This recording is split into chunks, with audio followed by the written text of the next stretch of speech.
Bonsoir et merci de nous rejoindre sur Al24 News pour ce nouveau flash. La visite d'État de 3 jours du président algérien et d'une importante délégation de ministres au Portugal touche à sa fin. Abdelmajid Tebboune s'est envolé ce mercredi après-midi vers Alger. Cette visite a justement été marquée par la signature de plusieurs accords bilatéraux par le président algérien Abdelmajid Tebboune, conjointement avec le Premier ministre portugais António Costa, dans de nombreux domaines de coopération entre l'Algérie et le Portugal.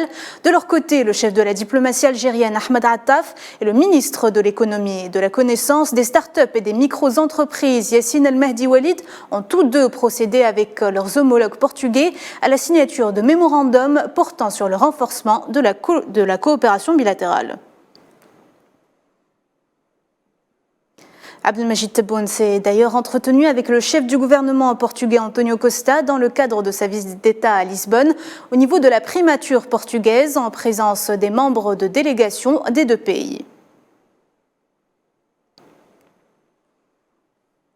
Le chef d'État algérien a par ailleurs présidé ce mercredi l'ouverture du Forum des hommes d'affaires algéro-portugais, un forum qui tend à rapprocher les investisseurs des deux pays, à examiner les opportunités de coopération et de partenariat et à booster la coopération économique. Abdelmajid Tebboune a mis en exergue les grandes opportunités d'investissement qu'offre le climat des affaires en Algérie dans le cadre de la nouvelle loi sur l'investissement, un texte qui protège l'investisseur étranger et garantit la stabilité du cadre juridique régissant ce secteur.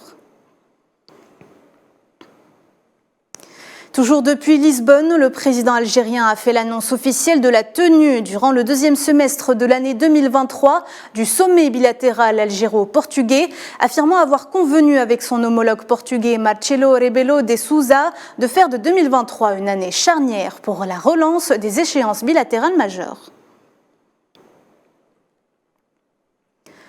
Le président du Conseil de la Nation, Salah Goudjil, a reçu hier au siège du Conseil à Alger le président du Conseil national palestinien, Rouhi Fattouh, et une délégation l'accompagnant. Les deux parties ont examiné les derniers développements de la cause palestinienne et les violations sionistes systémiques du statut historique et légal d'Al-Quds et des lieux saints.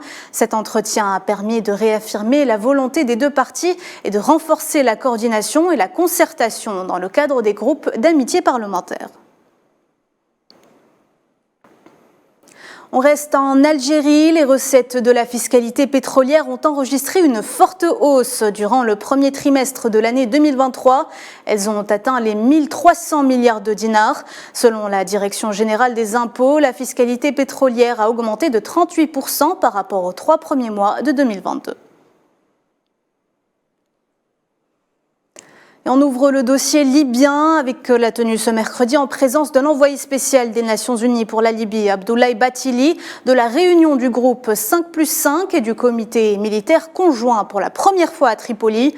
Le but de cette réunion est de soutenir les efforts des services de sécurité pour maintenir l'ordre et préparer le climat pour l'organisation d'élections présidentielles dans les meilleures conditions. Dans ce même sillage, l'ambassadeur de l'Union européenne en Libye, José Sabadell, a salué la stabilité sécuritaire dans la capitale Tripoli, la décrivant dans un tweet comme un événement historique. Il souligne également la volonté de l'Union européenne de soutenir la Libye dans son processus électoral. Plus d'un mois de promesses rompues, les combats se poursuivent à Khartoum malgré l'entrée en vigueur officielle de la trêve d'une semaine entre l'armée et les paramilitaires censés laisser passer civils et aide humanitaire au Soudan. L'ONU a dénoncé des combats et des mouvements de troupes alors que les deux camps se sont engagés à ne pas chercher à prendre l'avantage militaire avant l'entrée en vigueur de la trêve.